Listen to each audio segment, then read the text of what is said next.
केंद्रीय मंत्री खेलो इंडिया के माध्यम से नगरोटा बगवा विधानसभा क्षेत्र पहुंचे, जहां पर उनके द्वारा टेबल टेनिस और वेट लिफ्टिंग एकेडमी की शुरुआत की गई। साथ में उन्होंने हाल ही में संपन्न हुए 5 राज्यों के चुनावों में मिली जीत को लेकर कहा कि केंद्र और प्रदेश की नीतियों को स्वीकार किया है और विपक्ष अपनी नाकामियों को अभी बरकरार रखे हुए हैं। अनुराग ठाकुर ने कहा कि खेलो India residential centre weight lifting table tennis का स्थानीय खिलाड़ियों को बेहतर कोचिंग की फैसिलिटी देगा। भविष्य में खिलाड़ी यहां पर खेल सके और खेलों का आयोजन हो सके, इसके लिए यहां सेंटर बनाया गया है।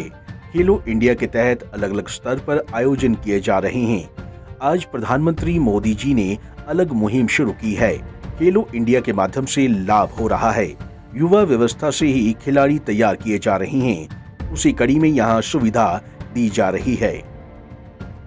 खेलो India residential centre weight lifting और टेबल टेनिस का, जहां एक और स्थानीय खिलाड़ियों को एक अवसर देगा, बेहतर कोचिंग का, बेहतर रेजिडेंशियल फैसिलिटीज़ का। वहीं पर भविष्य में इस क्षेत्र से देश और अंतर्राष्ट्रीय स्तर पर खिलाड़ी खेल सकें, इसलिए सेंटर यहां पर बनाया गया है। और खेलो इंडिया का कल्पना ही माननीय प्रधानमंत्री जी की ये है कि देश भर में ऐसे हजारों सेंटर्स खोले जाएं, ताकि ग्रामीण क्षेत्रों से जो प्रतिभाएं हैं उनको निखारा जा सके, उनको तराश कर आगे पहुंचाने का अवसर हो।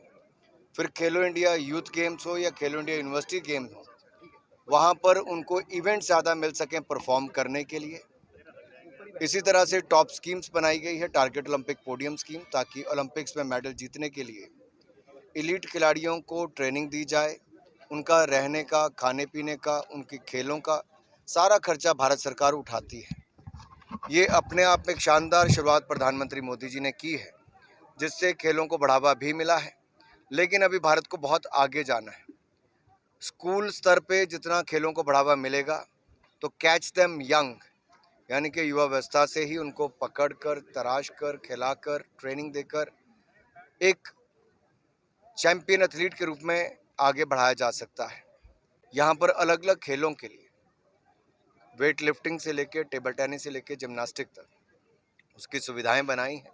मुझे पूर्ण विश्वास है आने वाले समय में हमारे देश के जो नामी ग्रामी खिलाड़ी होंगे वो इस क्षेत्र से आएंगे। इसके अलावा उन्होंने केंद्र सरकार का आभार भी व्यक्त किया। उन्होंने कहा कि उत्तर प्रदेश में चुनाव लड़ाने की जिम्मेदारी मुझे दी, जिसका मैं आभारी हूँ। Bureau report, Punjab Kesari TV.